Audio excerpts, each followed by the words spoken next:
O Senhor é o meu pastor, nada me faltará. Deitar-me faz em verdes pastos, guia-me mansamente às águas tranquilas. Refrigera minha alma, guia-me pelas veredas da justiça, por amor do seu nome. Ainda que eu andasse pelo vale da sombra da morte, não temeria mal algum, porque tu estás comigo, a tua vara e o teu cajado me consolam. Preparas uma mesa perante mim, na presença dos meus inimigos. Unges a minha cabeça com óleo, o meu cálice transborda. Certamente que a bondade e a misericórdia me seguirão todos os dias de minha vida, e habitarei na casa do Senhor por longos dias. Salmo 23.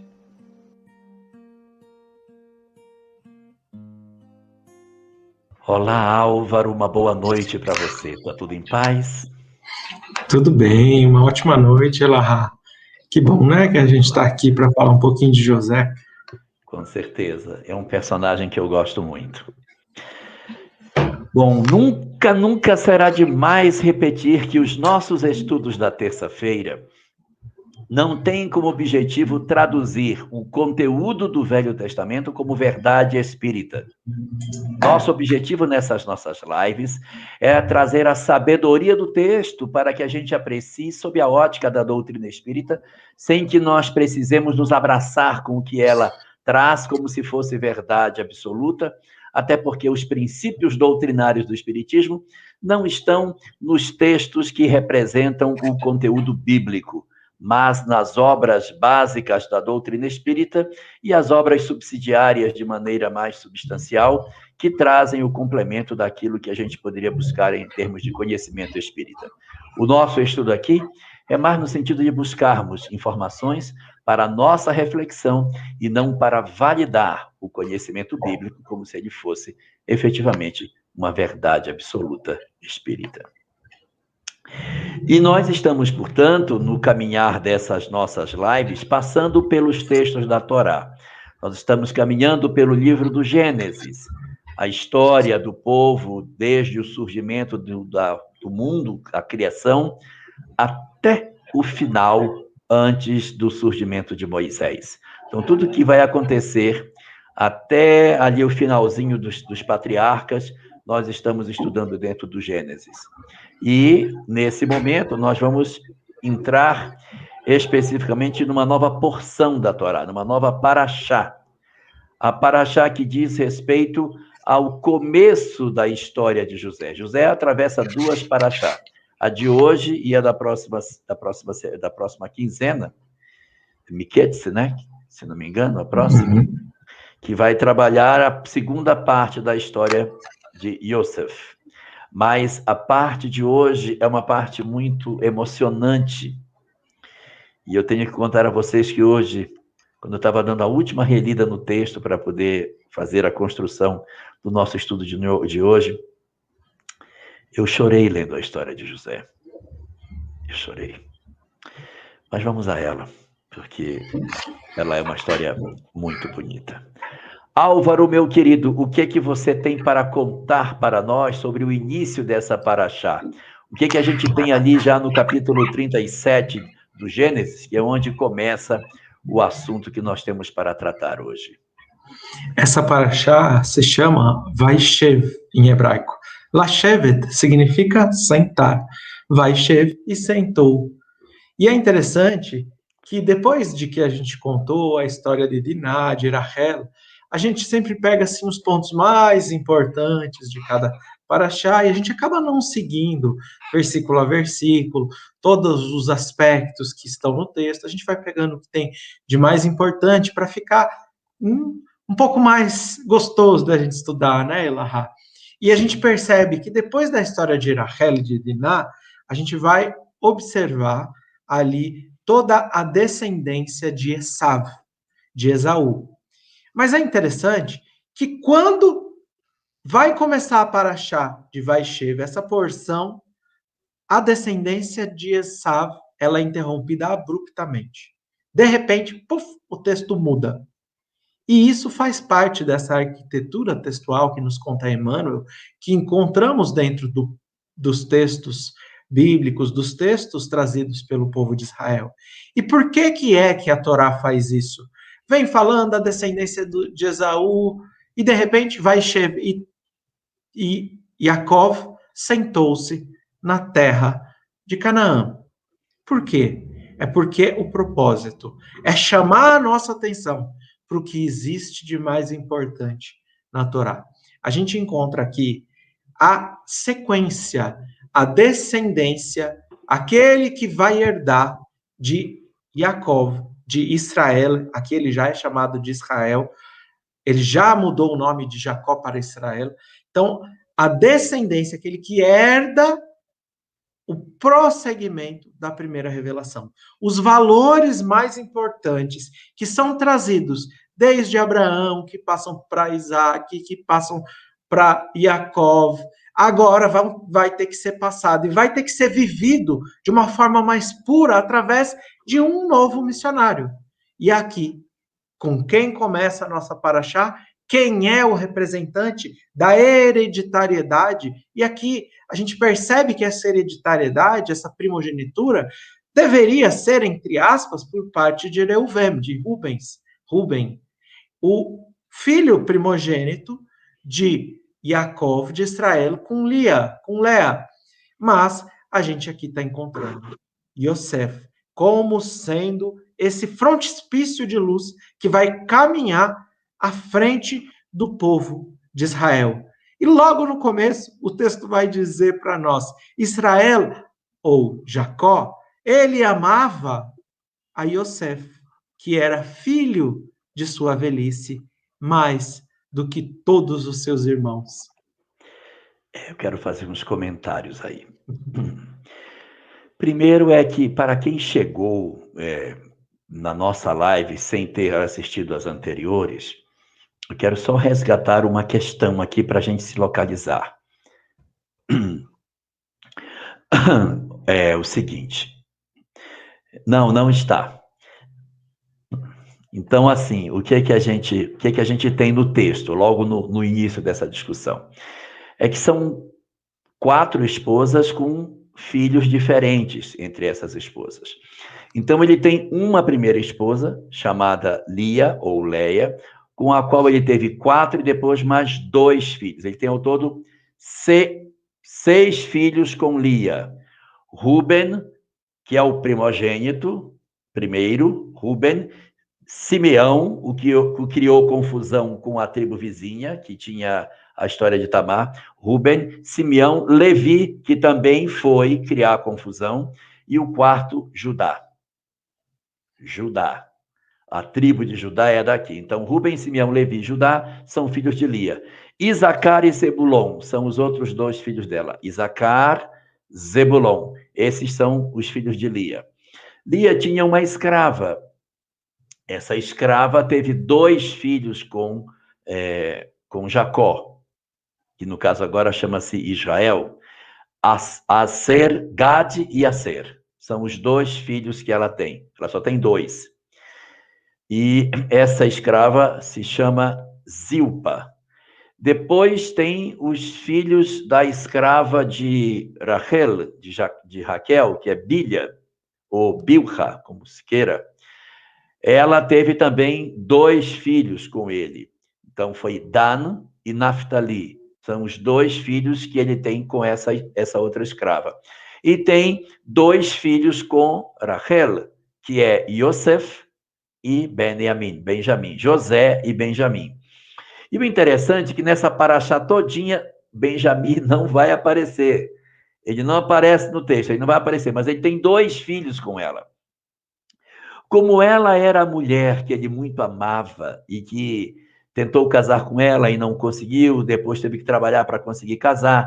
Depois que casa com essa mulher que ele tanto ama, ela não engravida e ele fica tendo filhos com a outra esposa, com a escrava, para ver se conseguia ter filhos com ela através da escrava e tal. E no final, já com mais idade, que ele vai poder ter filhos com Raquel. Então, esses 2 filhos últimos, que são Yosef, José e Benjamim, são filhos que representam a concretização do amor dele por Raquel. E, além de ele ter tido toda essa dificuldade para conseguir ter um filho com essa mulher que ele tanto amava, ela desencarna cedo e ele fica sozinho. Então, vejam a história desse homem, que desde novo conheceu uma mulher que ele amou, lutou para conseguir estar com ela, depois que casou, não conseguiu ter filhos com ela. Quando ele tem filhos, a mulher desencarna. Ele não teve a possibilidade de ver os filhos crescerem ao lado dela. E isso, em Israel, era tido como uma coisa muito importante. Muito, muito importante você ter a possibilidade de ver os filhos dos seus filhos, como fala, acho que é o Salmo 132. Yevanechecha Hashem Metzion. Aí lá embaixo diz... os filhos dos teus filhos, nos últimos versos. Então, você conseguir ter longevidade e ver os filhos de seus filhos é como uma bênção maravilhosa. E ele não tem. E como ele perdeu essa mulher que ele tanto amava, ele transfere para esses filhos uma forma de expressar o amor que ele tinha por Raquel. Então, Yosef não é o filho mais velho dele. O filho mais velho é Ruben. Depois tem uma sequência de outros filhos antes de chegar nele. Tem 10 filhos homens antes de chegar em José. Tem 10 filhos homens. Ele vai ser o 11º. Mas Jacó tem um amor... vocês vão ver no texto. O amor que Jacó tem pelo seu filho, a maneira que ele usa no seu tempo, que era um tempo que não dava para comprar celular, smartphone, computador. Como que ele faz para agradar o filho numa época muito mais remota do que essa que a gente vive, em que você não podia ir no shopping para comprar alguma coisa para agradar o filho? O que ele faz para representar o amor que ele tem por ele? Então, o texto começa exatamente destacando entre os filhos de Jacó, que o lógico seria dizer assim, e aí então Jacó, Israel, chegou àquela terra onde ele ia viver, ele sentou-se ali, e aí ia falar dos filhos. Não é assim. Ele diz assim, e essa era a geração de Jacó, ponto. José tinha 17 anos. Meu Deus, ele pulou a história de todos os 10 e foi direto para José, vupt. E aí é importante destacar uma coisa, Álvaro, muito interessante, que é a chamada primogenitude. Uma coisa que foi tão importante entre Ismael e Isaque, porque a preocupação de Sara que Ismael ficasse em casa e fez Agar ir embora para que Isaque pudesse ser aquele que iria herdar a primogenitude. Depois, na segunda geração, a história entre Esaú e Jacó e a luta pelaquela primogenitude tão suada. E agora? Agora você tem 12 filhos. E o lógico seria que Ruben, o primogênito, fosse o herdeiro de todas as virtudes, de tudo. Mas acontecerá um fracionamento dessa bênção em 3 indivíduos. 3 receberão uma porção dessa bênção. E José, que está lá no rabo da fila, é o filho citado logo após o momento em que fala que ele chegou na terra, mostrando a importância desse filho para o grupo dos que constituíam o elenco dos seus filhos. E aí tem uma coisa bem interessante que acontece, que ele diz assim no texto, e José tinha 17 anos e era garoto, e ele brincava, vivia, sei lá como é que o texto fala, eu teria que dar uma olhada lá no texto, ver se eu acho aqui, ele vivia junto com os filhos de Bilha e de Zilpa. Não fala dos filhos de Lia. Então, é como se, de repente, no elenco dos 12 filhos, tem 6 que são filhos da primeira esposa. E os outros 6 são 2 de Raquel, 2 de Zilpa, 2 de Bilha.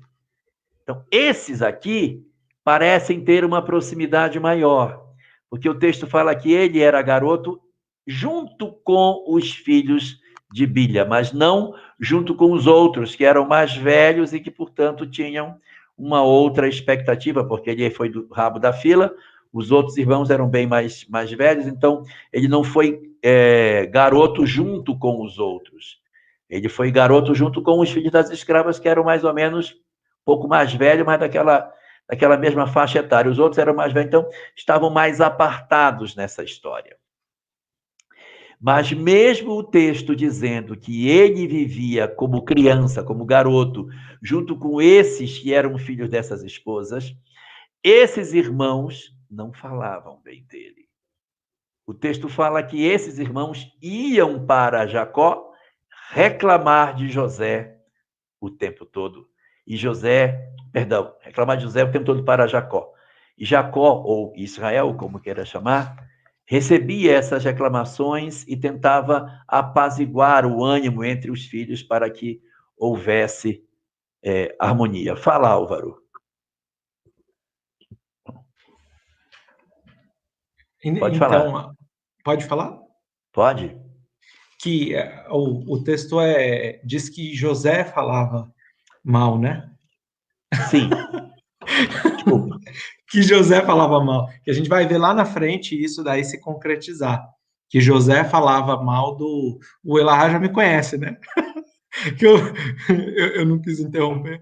Mas que, justamente, os irmãos falavam, tinham ciúmes, tinham inveja dessa relação que tinha, desse amor que existia, essa proximidade que existia entre Yosef e Jacó. Eles eram muito próximos. E esse amor causava uma certa estranheza, causava uma certa inveja. Mas essa inveja vai aumentar. Quando? Quando, como você falou para nós, que o filho, o Yosef, vai receber de Jacó uma túnica feita por ele, multicolorida de lã, feita à mão. Imagina, minha mãe faz crochê, né? Então ela fica fazendo as coisinhas para minha sobrinha. E faz aquela coisa, demora um tempão, imagina naquela época fazer uma túnica colorida que era vai ser o motivo de um grande desentendimento. Mas é interessante. Por que isso? Porque naquela época a tintura não era uma coisa fácil de conseguir. Todo mundo usava roupa de algodão cru. Você tira o algodão, tece e faz aquela roupa que aparece aí nos filmes sobre Jesus, aquele pessoal com aquela roupa, parece roupa de saco, né? Aquela roupa Sim. Que não tem tintura, não tem, porque para você tingir uma roupa, você tem que ter dinheiro. E Jacó não fez uma roupa com uma tintura para ele fez multicolorida. O texto fala, né? Pelo menos eu gosto de fazer a leitura em Esperanto. Então, para poder pegar em Esperanto, fala que a veste ela era multicolorida. Não é que ele tingiu de vermelho e mas você vai usar essa bicha vermelha aí. Ela era toda colorida, cuidar muito mais trabalho. Muito mais trabalho.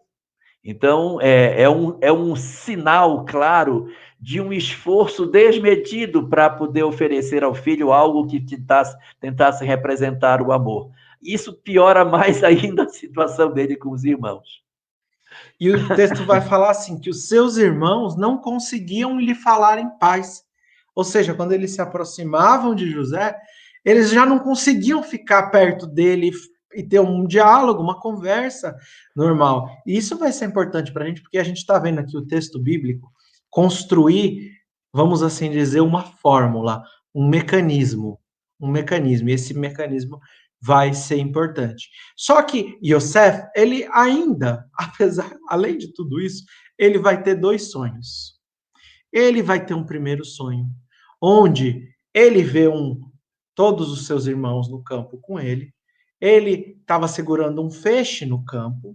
Quando ele segura esse feixe no campo, o feixe dele fica de pé no centro e os 11 feixes dos seus irmãos se dobram.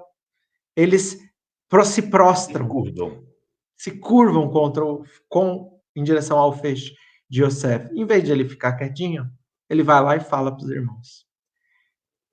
Isso já começa a criar uma dificuldade. Já estava ruim. Já estava ruim. Aí piorou. No começo estava ruim, aí piorou. Aí ele vai ter outro sonho. O segundo sonho que ele tem... Nesse sonho, só contar desse sonho. Esse sonho aí que ele diz que o feixe dele fica em pé e o dos outros se curvam, os irmãos ficam loucos. Aí ele vai assim, mas como assim? Quer dizer o quê? Que você vai reger sobre nós? Que você vai mandar sobre nós? Aí o outro vai pergunta, você vai ser rei entre nós? É isso que você quer dizer? E lembrem, existia um processo patriarcal onde o primeiro, que era Rubem, era o primogênito. Ele está lá atrás, ele não tem autoridade dentro da família para ficar dizendo que ele vai reger ninguém. Então, aumenta ainda mais e eles passam a odiar José por conta disso. Se o feixe era de palha, jogaram na fogueira. E ele vai ter outro sonho. Nesse outro sonho, tinham 11 estrelas e um sol, o sol e a lua. E todos esses se prostravam para Yosef, para José. E quando ele conta esse sonho, até o seu pai, Yaakov, o repreende. O seu pai, conta o Midrash, que ele já tinha entendido que ele iria levar a descendência do povo de Israel. Mas ele não precisava ter falado para os seus irmãos. Se existe um equívoco por parte de Yosef, o único que poderia ser apontado, vai ser essa questão do Lachonará, da má língua, da maledicência, que ele, apesar de ter todo o bom intuito de contar o sonho, de falar dos seus irmãos para o seu pai, ele falava com bom intuito de que o seu pai pudesse corrigi-los, pudesse colocar no caminho correto. Mas isso não era o papel dele, isso ele não poderia ter feito. Lá mais na frente a gente vai entendendo o que isso vai acarretar e o porquê acontece isso. Quero fazer 2 comentários. O primeiro comentário é sobre os astros que aparecem. São 11 estrelas, o Sol e a Lua, que se curvam para ele. Ele não é uma estrela. Ele não aparece, eu sou uma estrela e tem 11. Não, ele disse, as 11 estrelas se curvam diante de mim, o Sol e a Lua. E aí teve uma coisa que me chamou muita atenção. A Lua se curva para ele. A Lua é sua mãe, que já havia desencarnado. E quando Jacó vai conversar com ele, ele diz, você está querendo dizer que eu e sua mãe, que já desencarnou, nos curvaremos a você? Quer dizer, subliminarmente fica colocado que ela, em princípio, estava desencarnada, mas não estava morta, porque ela ainda teria que se curvar diante dele. Então, existe aí um traço de imortalidade por baixo da letra, porque ele deveria dizer, o sol e 11 estrelas se curvarão a mim, não a lua, mas ele foi trazer a mãe dele, que já tinha desencarnado. Então, isso aí é um ponto para a gente perceber aí, botar para o Rabino dar uma analisada nessa. Mas o segundo ponto que eu queria destacar é no sentido de uma reflexão mais espírita do texto, no seguinte sentido. Você vê o risco do médium que não sabe fechar a boca. O risco do médium que fala tudo que vê. Então, às vezes, nós temos pessoas que são dotadas de mediunidade, mas vêm com a boca desse tamanho e fala tudo que enxerga. Fulano, eu estou vendo um espírito perto de você. Ele está dizendo que vai matar você. Ele está com uma forca na mão, vai passar a forca no seu pescoço. Então, assim, o médium tem que aprender a não falar tudo que vê. Ah, mas eu sou médium, eu estou vendo, se não for para falar, então por que eu sou médium? A gente é médium para que nós saibamos que o mundo espiritual existe. Não é para ser mensageiro de tudo que vê. Então, às vezes, você recebe na casa espírita pessoas perturbadas, sendo um processo obsessivo horrível. E aí você vai atender as pessoas e aqueles que são médium enxergam os espíritos do lado da pessoa. Aí diz assim, me diga uma coisa, me fale se o meu anjo guardião me acompanha, se eu estou sozinho. Não, estou vendo aqui, temos espíritos junto com você hoje. Não vou dizer que temos espíritos aqui com você hoje, você não está sozinho, estão com você. E eles estão dizendo alguma coisa? Tá. Dizendo que você precisa orar. Você tem que orar mais. Você tem que... O que os espíritos estão ali, aquele perturbado, estão indicando o quê? Que você tem que orar mais, se vigiar mais. Eu não vou dizer, olha, tem 2 espíritos aqui, um deles disse vai acabar com você. Você diz, olha, tem uns espíritos aqui, e a mensagem que eles estão dando é que você está precisando se concentrar mais, orar mais, manter mais vigilância, preparar o culto do Evangelho do Lar com mais afinco, porque é isso que a gente traduz da informação, mas você não vai contar às pessoas tudo o que sabe. No caso específico de José, ele poderia efetivamente ter não dito nada disso, ou ter dito apenas ao pai, mas ao saber que já havia uma animosidade da parte dos irmãos, ele, na ingenuidade dele, acaba acentuando ainda mais o processo de inflamação da convivência dele com os irmãos. Então, no texto, pelo menos em Esperanto, vai passando várias imperfeições. Passa o ódio. Então, eles começaram a odiar. Depois eles passam a ter ódio, não conseguem falar em paz com ele. Começa assim, não conseguiam falar em paz com ele. Depois começaram a odiar. Mais embaixo, passaram a ter inveja dele. Então, são vários sentimentos negativos que vão gravitando em torno de José, que indicam para nós, efetivamente, um esforço que a gente precisa aprender com isso. Essas histórias não são para a gente se agarrar com elas na literalidade, mas entender como se tudo fosse uma grande parábola. E a parábola que eu estou tirando aqui é o médium que fala tudo que vê, tudo que ouve, tudo que percebe, pode se machucar porque ele passa a conta de pedante, passa a conta de arrogante e pode ganhar umas inimizades desnecessárias em função da forma como ele se comporta. É interessante, Elahá, eu ia colocar isso mais para frente, mas já que você já tocou no ponto, é isso, justamente isso. A gente percebe aqui um mecanismo de construção da materialização do mal. Porque tudo nasce do quê? De um sentimento. Esse sentimento plasma ao redor, plasma no fluido cósmico universal, o quê? A atmosfera espiritual. Plasma o domicílio espiritual, como diz Emmanuel. Esse domicílio espiritual vai fazer com que esse mal que está sendo sentido no coração, ele seja materializado através do quê? Da fala. As palavras tomam posição, e a gente vai ver que no texto isso vai se dando realmente nesse sentido. Então eles sentem, eles começam a ter inveja, não conseguem ficar em paz. Daqui a pouco eles vão falar mal de José quando eles o veem. E daqui a pouco eles vão preparar a sua vingança. Então, pensamento, fala e ação.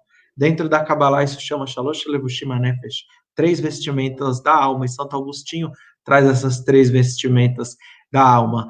Então, primeiro, o mal não nasce no mundo na proporção de uma guerra. Ele é constituído a partir de um sentimento, se torna palavra.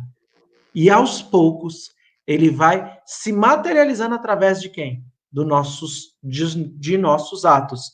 E a gente vai perceber, Lahá, você e todos que estão conosco vão perceber, vão se lembrar lá no capítulo 9 do Evangelho de Lucas. Jesus coloca isso como resposta exatamente dentro da mesma proporção. O que está lá no capítulo 9? Contudo, versículo 27. Contudo, Jesus diz, tenho a declarar a vós outros que estáis me ouvindo. Amai os vossos inimigos, fazei o bem aos que vos odeiam, abençoai os que vos amaldiçoam, orai pelos que acusam falsamente, e quando alguém bate na sua face, ofereça a outra. E se alguém te pedir a capa, dê também a túnica. O que José estava vestindo? O que ele ganhou do pai dele? Uma túnica. Então a gente percebe que da mesma forma que aqui está tendo a construção de um processo de materialização a partir dos nossos sentimentos, a partir daquilo que nasce no nosso coração, no epicentro da nossa alma, isso vai se plasmando e se materializando aos poucos. Jesus, por outro lado, está dando a resposta. E a resposta vem exatamente no sentido do qual José está agindo. Porque Yosef, ele vai apanhar, mas ele vai dar a face do perdão. Ele vai, sim, ele cometeu os seus equívocos, ele vai ser odiado, mas ele vai perdoar os seus irmãos. E a gente vai perceber, a gente vai ouvir, entender melhor esse perdão lá daqui 15 dias, no nosso próximo encontro, se Deus permitir. Mas aqui existe uma construção daquilo que Jesus está explicando, como construímos, e Jesus fala como a gente desconstrói. Começou a sentir no coração? Começa a trabalhar para que esse mal não cresça. Se isso já está na sua língua, já está se materializando por palavras, que já é uma forma mais concreta do que simplesmente o pensamento, cuidado, que o próximo passo é o ato. Então, isso precisa de ser rompido. Do mesma forma que é colocado um sistema de construção, Jesus dá, o que fica exemplificado pelas ações de José, dá a resposta de como a gente está agindo. Está tocando o sino da igreja aqui. Dá para ouvir? Dá, né? O relógio.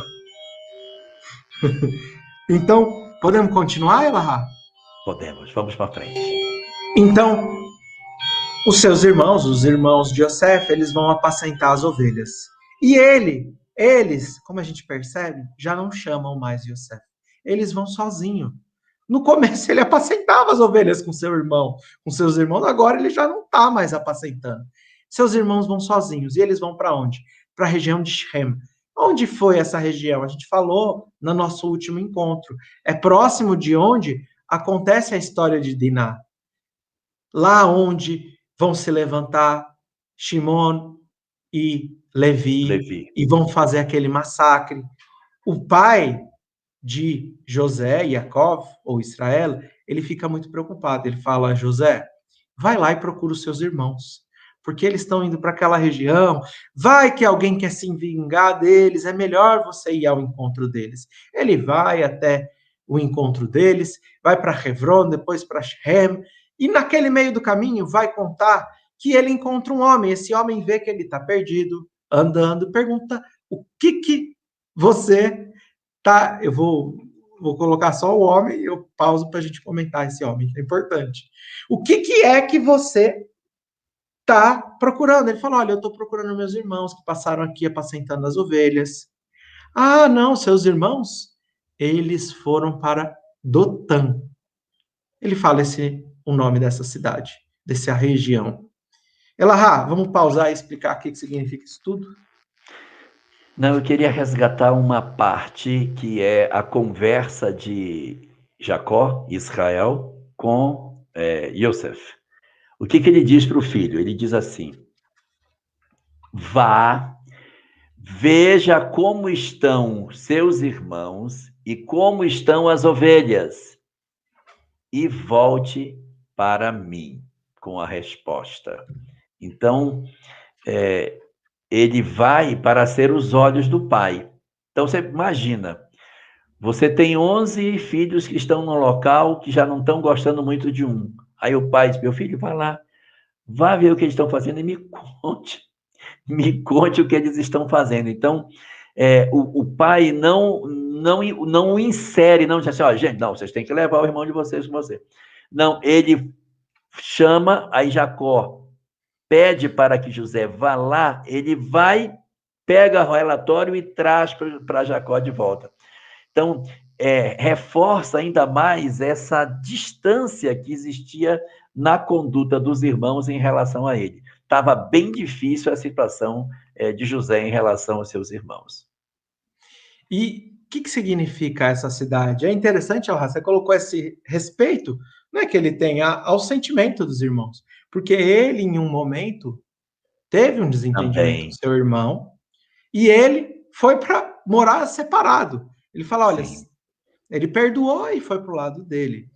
Aqui, quando ele encontra, vai contar para nós, gente, às vezes eu estou contando a história e eu vou acrescentando alguns detalhes que não estão no texto. Eu não estou inventando, tirando da minha cabeça.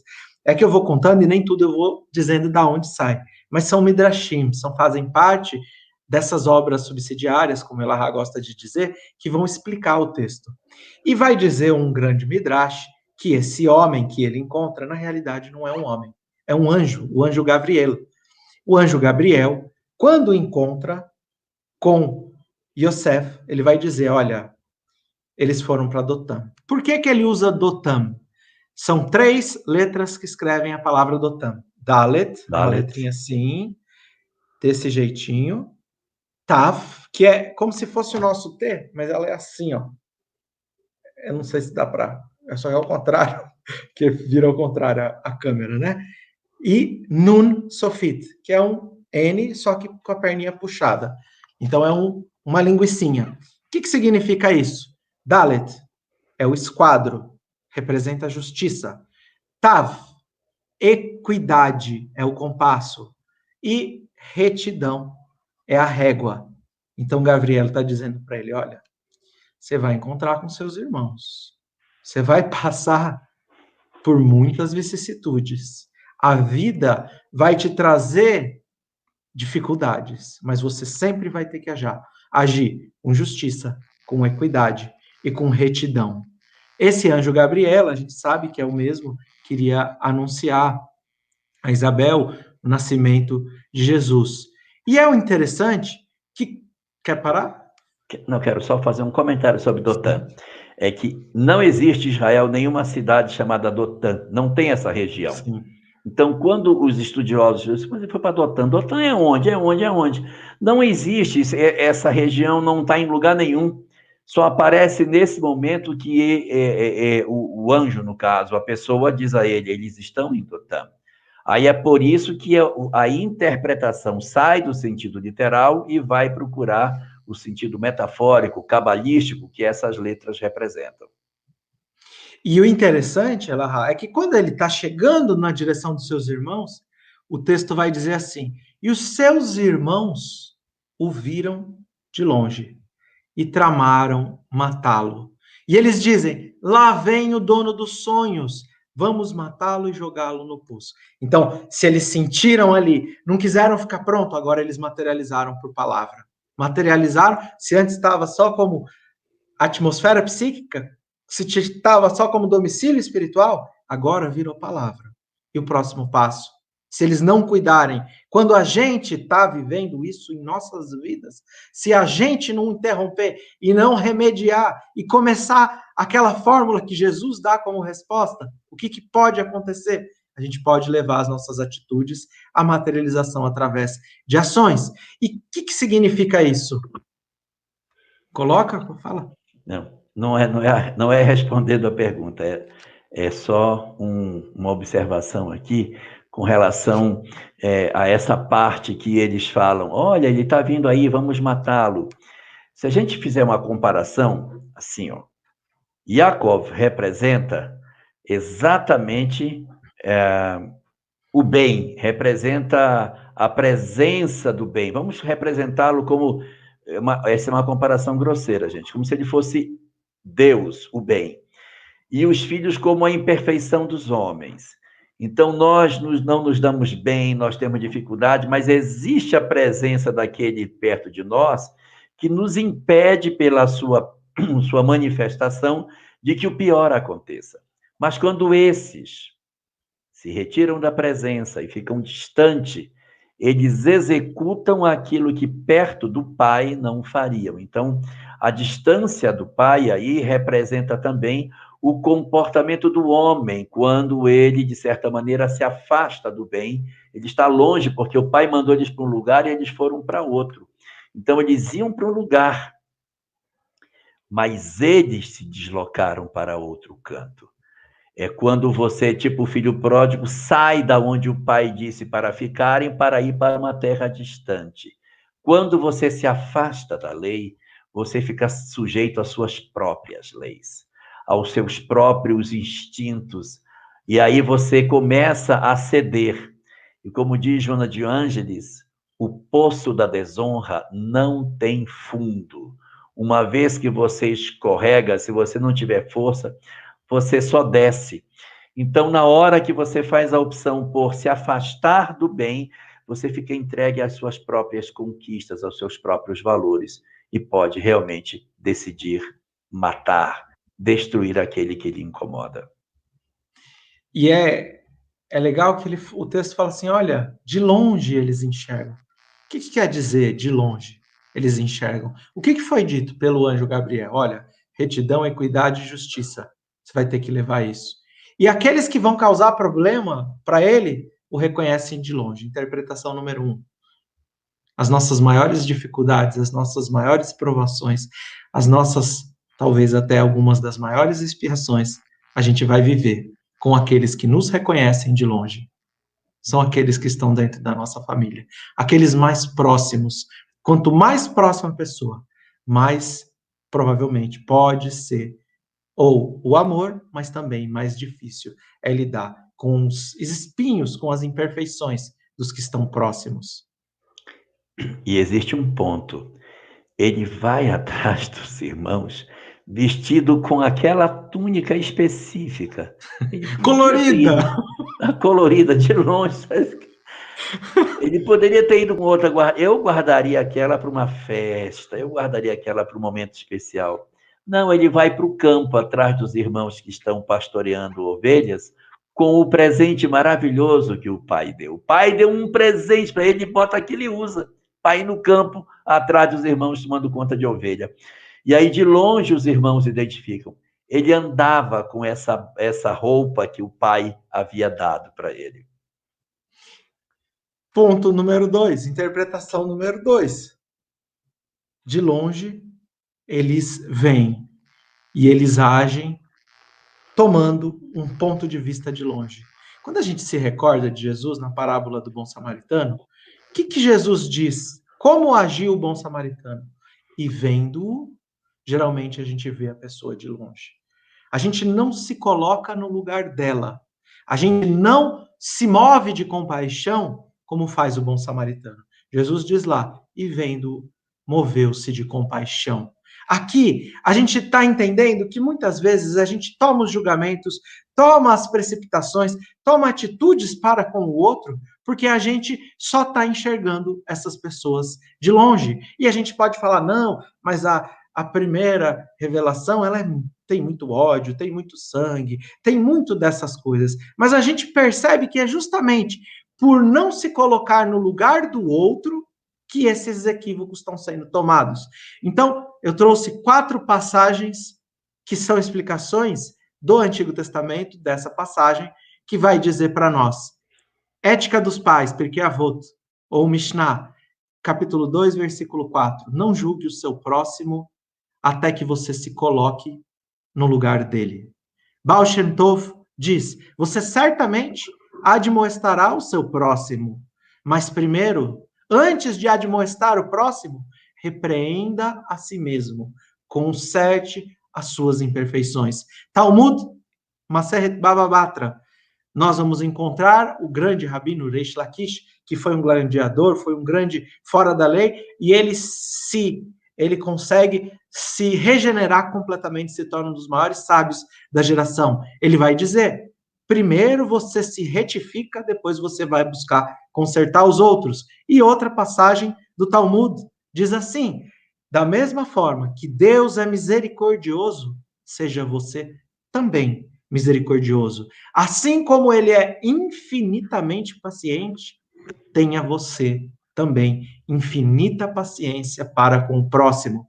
Então a gente percebe que esse equívoco vai ocorrer, porque antes, quando eles se permitem, de ambos os lados, corrigir os equívocos dos outros, falar mal do outro, ir em direção, deixar construir uma atitude negativa contra o outro, é porque, como disse Jesus, eles não olharam de perto, eles não caminharam com as mesmas pedras que Yosef andava.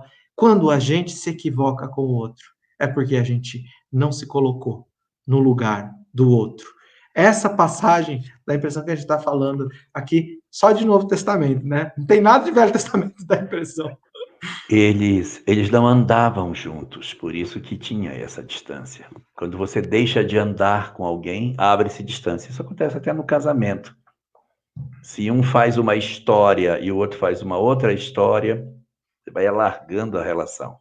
Então, tem que caminhar junto, para que não haja essas distâncias entre nós e o outro não tenha que procurar pela gente num lugar longínquo.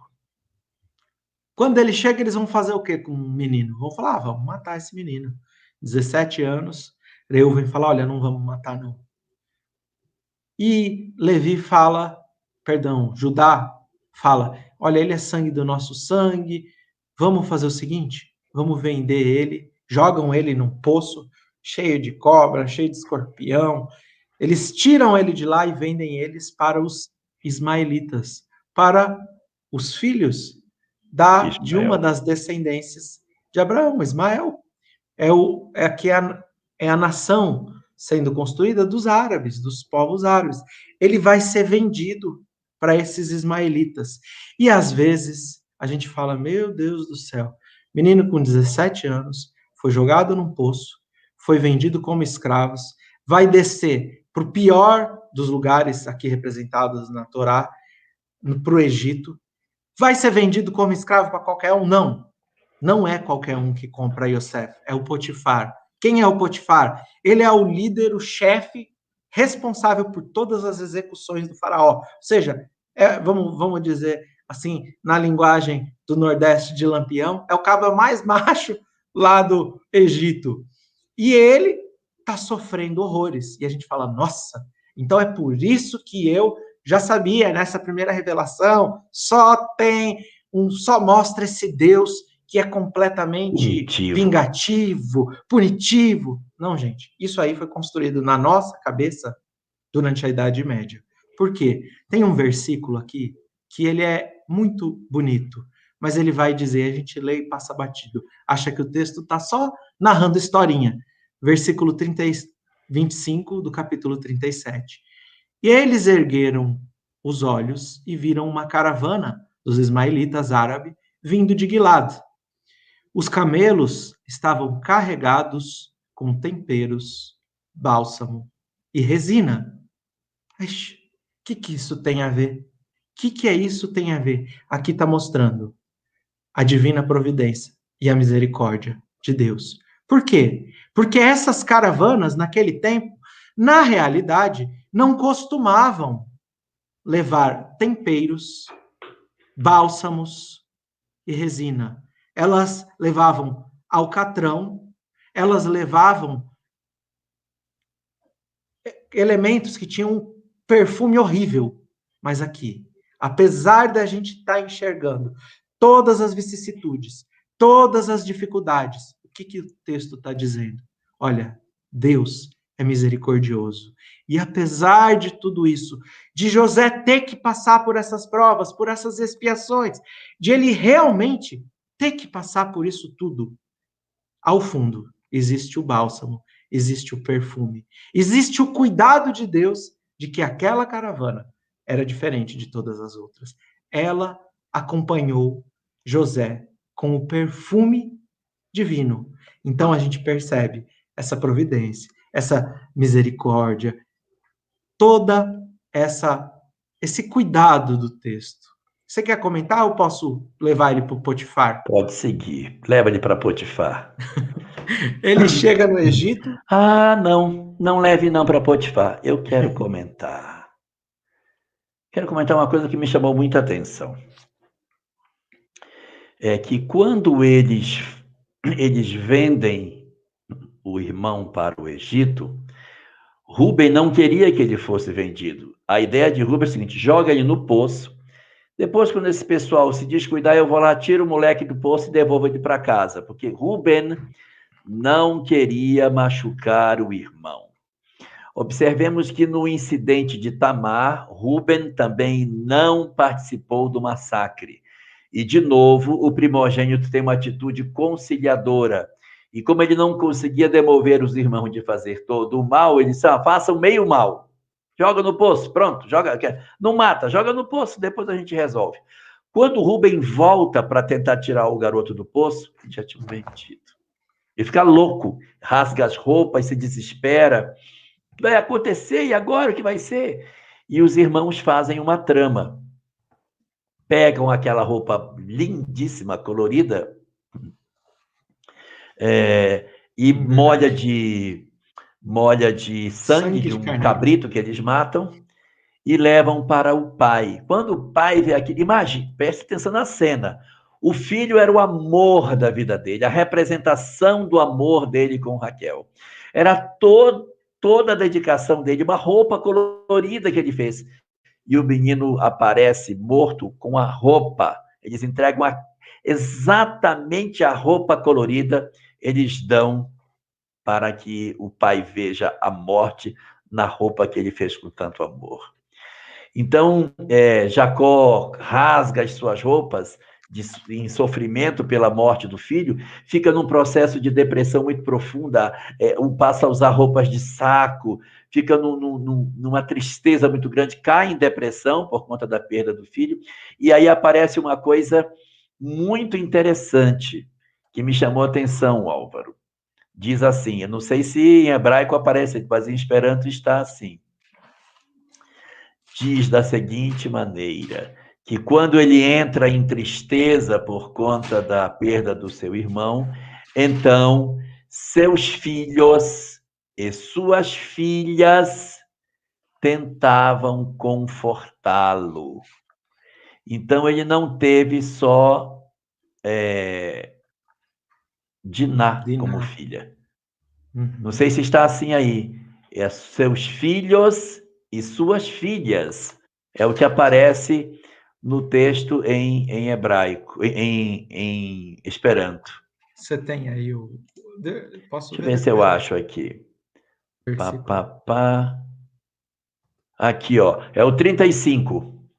Caitiu Ilia filo e caifilino pênis consolili. E todos seus filhos Capítulo e filhas 37? tentavam 35. consolar a ele. O que está escrito aí? Qual é o capítulo? 35. E o versículo? Não, é o capítulo 37, versículo 35. Ah, tá. Tá escrito filhas mesmo no plural. Não é no plural? Vai camu kol banav vekol banoitav. Todos os seus filhos e suas filhas. Isso mesmo. Filhas. Tá. Então ele teve mais de uma menina. E ele diz que ele iria para o mundo, para o Sheol, para o mundo dos mortos, inconsolado pela perda do seu filho. Essa citação do Sheol é a segunda vez que eu vejo algo de espiritual na Torá. Porque eles não falam de vida após a morte, não fala de espírito. Morreu, acabou. Você vê que Abraão não aparece para ninguém. Morreu, ponto. Fim.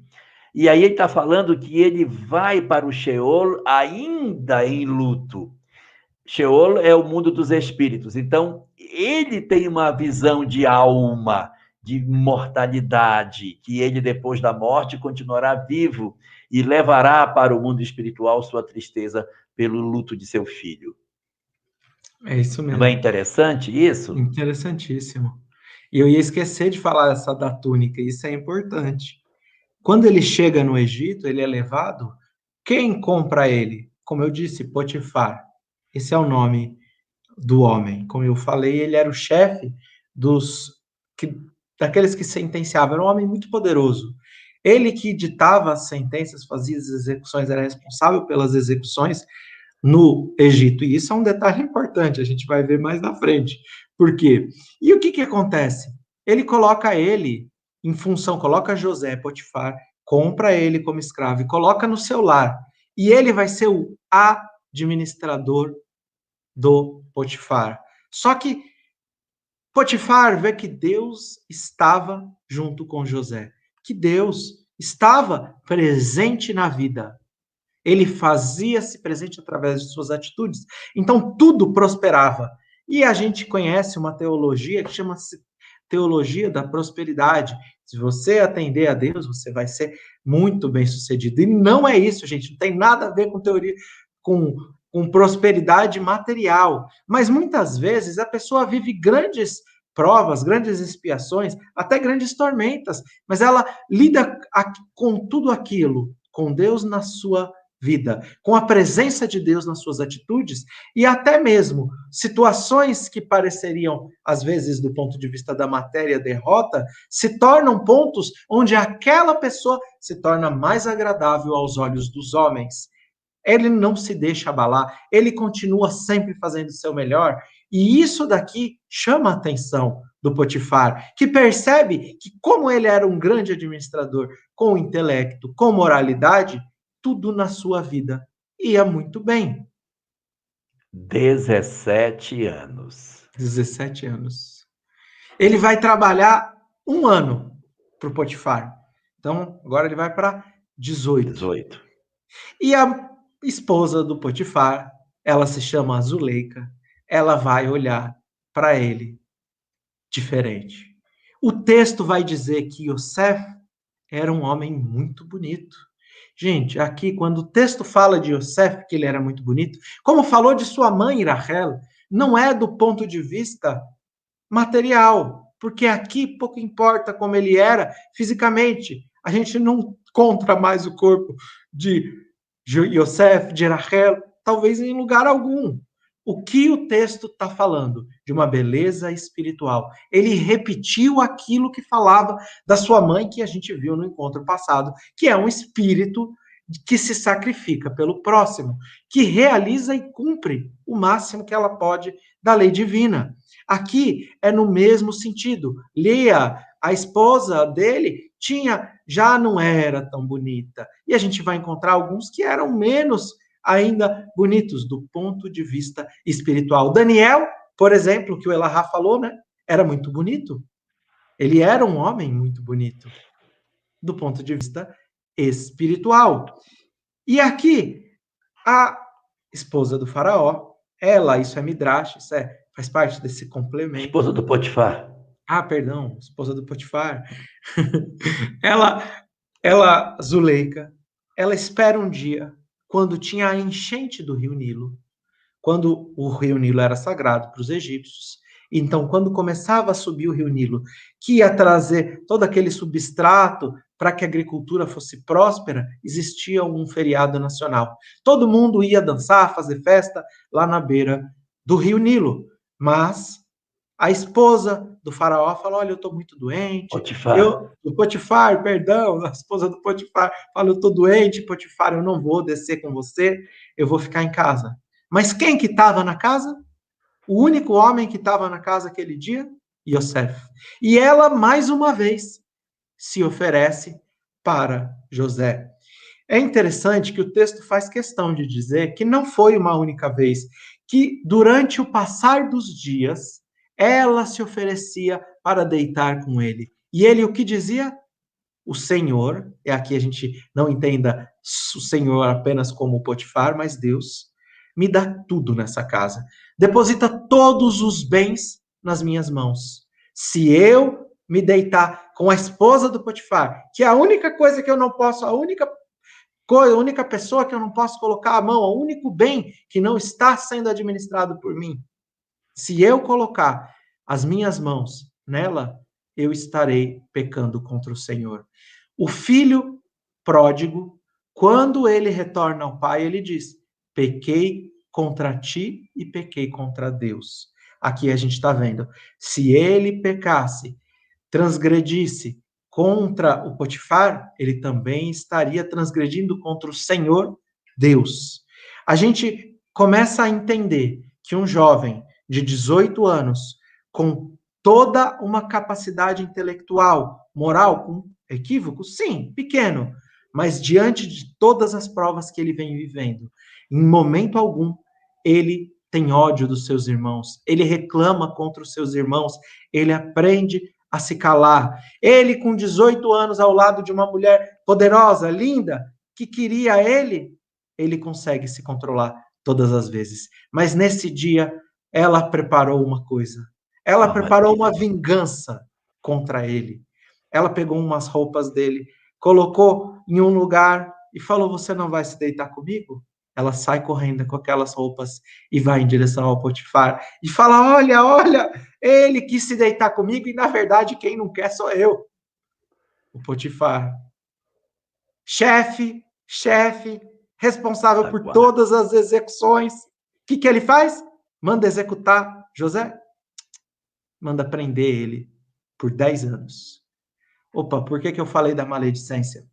10 anos, ele vai ficar no cárcere. A Kabbalah vai dizer para nós, simbolicamente, que é 1 ano por cada um dos irmãos que ele falou Lashon Hará, que ele falou mal para o seu pai. Peraí, mas ele tinha 11 irmãos. Mas Benjamim, que era o seu irmão, filho de Rachel, era mais novo. Ele falava mal dos outros irmãos para o seu pai. Então aqui, o que está acontecendo? O Potifar, ele tinha o poder de executar as pessoas. Por que ele não executou Yosef? Por que ele não mandou matar? Porque ele sabia que Yosef era um homem justo. Yosef Atzadik. Ele sabia que ele jamais tentaria se deitar com a sua esposa. Mas, como virou uma grande falação no Egito, saiu na revista, vou mudar as palavras, Faras, Capricho, Sabrina, Tititi, contigo e o faraó. Sabe, em todas essas, escrito que o Potifar estava sendo traído. Tinha tido a sua esposa cantada por um escravo. Ele tinha que tomar uma atitude. Ele sabia que ele era inocente. E ele manda 10 anos, e Yosef vai permanecer dentro da cadeia por conta desse crime que ele não cometeu. Mas, como a Torá está dizendo, tem uma causa justa. A gente pode não enxergar, mas a Kabbalah disse para nós, tem uma causa espiritual. Não é injusto, causa e efeito. Como toda essa história tinha um sentido que tem um passado espiritual. Podemos continuar para ele na prisão e depois a gente encerra depois do sonho junto com essa paraxá? É porque a paraxá vai terminar com ele preso, não é? Tem o preso sonho, e né? A chegada dos dois. Isso. Vamos. Pode terminar a paraxá. Vamos lá, então. A gente fecha na prisão com a chegada dos dois e passa a régua. Quando ele chega na prisão, Yosef, ele tinha um magnetismo, né? Lá. Onde ele passava, ele ganhou favor aos olhos dos pais, ele ganhou favor aos olhos do Potifar, ele ganhou um favor diferente, mas ganhou favor aos olhos da esposa do faraó. Ele vai chegar na prisão, ele vai ganhar favor aos olhos do carcereiro, chefe, do governador, vamos assim dizer, do administrador daquela prisão. Gente, a gente está falando de administração. Lá na parábola do administrador, está diretamente correlacionada à administração de José, que esse foi um administrador fiel. José é um administrador fiel. Ele administra tudo que Deus coloca em suas mãos, sendo dele ou não, e prospera. Então, assim, ó, ele chega no Egito como escravo e Potifar o coloca para administrar as suas coisas. E a Potifar se agrada porque tudo que ele punha a mão prosperava, crescia. Ele conseguia bem administrar a casa de Potifar. Ocorre um incidente com a esposa de Potifar, ele é preso, vai para a cadeia. Na cadeia, o que era esperado? Que ele ficasse lá jogado igual um preso comum, curtindo os 10 anos dele. Mas o que vai acontecer? Ele acaba ganhando a confiança do chefe da cadeia, que entrega a chave para ele. Então, você toma conta dos presos para mim. Então, ele fica na cadeia, preso, mas, ao mesmo tempo, ele começa a administrar a cadeia, começa a dar sugestão, e, com o tempo, ele passa a ser aquele que é preso, mas, no fundo, ele é um carcereiro também. Ele está junto com os outros, ele conversa, e ele vai humanizando a cadeia no tempo que ele está lá. Ela era uma cadeia imunda, horrível, e à medida que ele vai permanecendo, ele vai fazendo uma proposta e ele vai transformando o ambiente horroroso onde aquelas pessoas viviam numa cadeia melhor. Ele andando livremente, depois de 8 anos preso, ele vai encontrar 2 presos um tanto quanto triste. Ou seja, ele tinha 18 aqui, então mais 8, 26 anos ele já vai ter. Depois de 20, com 26 anos, ele andando pela manhã livre, como Elahá falou, ele encontra 2. Quem era? O adegueiro do faraó e o padeiro do faraó. Por que que eles tinham sido condenados? O adegueiro, porque caiu uma mosca dentro do vinho do faraó. E o padeiro, porque tinha uma pedrinha bem pequenininha no pão do faraó. Então eles foram condenados à cadeia. Eles vão ter um sonho. E nesse sonho, que a gente não vai contar tudo, mas nesse sonho, um sonha que tinha 3 ramos de uva e ele pegava aqueles ramos de uva, as uvas maduras, espremia e caía no copo do faraó. O outro sonhou que ele estava com 3 cestos na cabeça, o último cesto era o cesto do faraó e vinham as aves e pegavam aqueles pães que estavam lá no último cesto, no terceiro cesto. E eles estavam muito preocupados, porque eles não entendiam. Os egípcios, a gente sabe que eram muito espiritualizados, eles entendiam que devia ser alguma coisa, mas preocupados com o que seria. E Yosef falou: olha, eu posso ajudar vocês. Eu posso dizer o que significa esses sonhos. O sonho das uvas significa daqui 3 dias você vai ser liberto pelo faraó e você vai voltar a trabalhar como adegueiro do faraó. Ele vai te perdoar. E você, padeiro, você não vai ser perdoado. Daqui 3 dias você vai ser enforcado, você vai ser pendurado em uma forca e as aves vão vir comer. Os seus olhos vão vir comer você. Dali 3 dias, o que iria acontecer? Seria o aniversário do faraó. E o aniversário do faraó era uma grande festa. Ele manda chamar o adegueiro e manda pendurar, manda matar o padeiro. Só que Yosef falou para a gente acabar. Yosef falou para ele assim: olha, adegueiro, quando você for liberto pelo faraó, eu vou te lembrar uma coisa, eu vou te pedir uma coisa. Fala para o faraó que eu estou aqui por um crime que eu não cometi. O único acima do Potifar era o faraó. Falou, fala para ele é o único que pode me soltar, que eu estou aqui injustamente. Pede para ele me soltar.